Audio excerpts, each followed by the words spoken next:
Nakakapanibago daw na hindi na ganoon maglambingan ang dalawa kumpara sa mga nauna nitong taping, kaya naman naintriga tuloy ang marami at sinabing mukhang may tampuhan umano sa pagitan ng dalawa.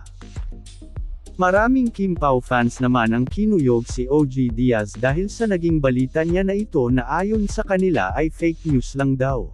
Na rin sa posted video ni Kimi na magkatabi pa sila ni Paulo at okay sila at walang tampuhan, taliwas sa balitang ibinahagi ni OG.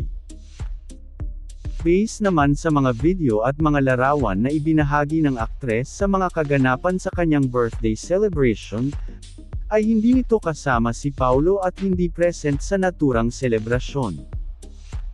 Bagaman wala ang presence nito ay nagpaabot naman ito ng kanyang pagbati sa dalaga sa pamamagitan ng kanyang IG story kung saan binati niya ito ng happy birthday at may kasama pang solo picture ng dalaga. Tila pinoprotektahan ng dalawa ang kanilang relasyon at low-key lang sa pag-flex sa isa't isa, para mapanatili nilang pribado ang kanilang secret relationship para iwas sa mga issue.